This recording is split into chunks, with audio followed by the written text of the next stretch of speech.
Hello friends, hi, బాగున్నారా? అయితే నేను ఒక చిన్న ఎక్స్పీరియన్స్ షేర్ చేసుకుంటానండి. నేను మా గురువు గారిని, మీకు తెలుసు కదా, నేను మెడిటేషన్ చేస్తాను, గురువు గారికి ఫాలో అవుతానని. కొన్ని సందర్భాలు ఎలా ఉంటాయంటే అండి, మనం అనుకున్నది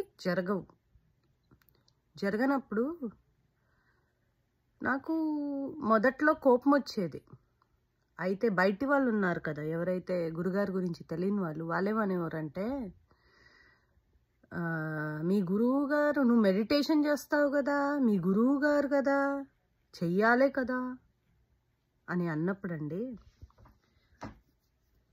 నేను చెప్తాను, మనం అనుకున్నది ఒకటి, జరిగేది ఒకటి. గురువుగారు ఏమంటారంటే, నేను ది బెస్ట్ ఇస్తాను అని. అండ్ ఇప్పటి వరకు ది బెస్టే ఇచ్చారు. అండ్ చెప్పాలంటే బయటి వాళ్ళకి తెలీదండి గురుగారి గురించి.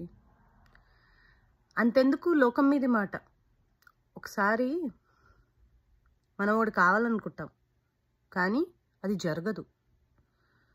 జరగనప్పుడు కోపం తెచ్చుకునే కన్నా పేషెన్స్గా ఉండి ధ్యానం చేసి ప్రస్థాన సాధన చేసి ఎనర్జీతో కనెక్ట్ అయి ఉండి ఎప్పుడైతే మనము ఫర్దర్గా మూవ్ అవుతామో, మనం వెళ్ళే ఆ లైఫ్ దారిలో మనకు కావాల్సింది, మనకు కరెక్ట్ అయింది మనకు దొరుకుతుంది.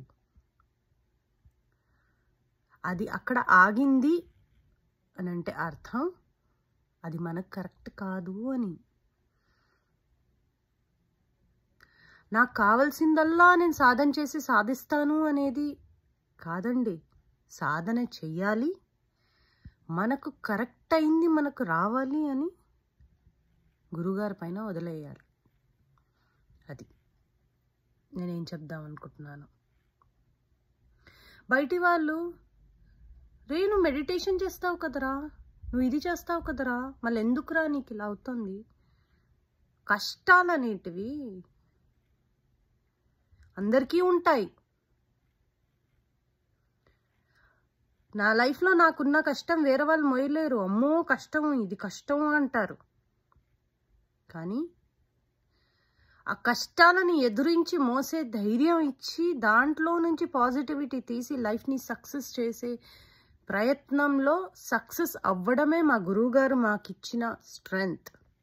And that is only possible by Prasthana సాధన.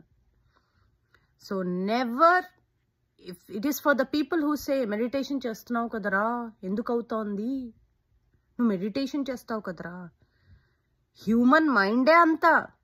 నువ్వు మెడిటేషన్ చేయకుండా ఎంత సక్సెస్ఫుల్గా ఉన్నావు మరి? ఇది ఇట్స్ నాట్ లైక్ కాంపిటీషన్. చెప్పేది ఏంటంటే, మాకు కరెక్ట్ ఎప్పుడైతే అవ్వాలో, ఎప్పుడైతే కరెక్ట్గా ఏవైతే కరెక్టో అవే మా దగ్గరకు వస్తాయి. స్ఫూర్తి ఓం.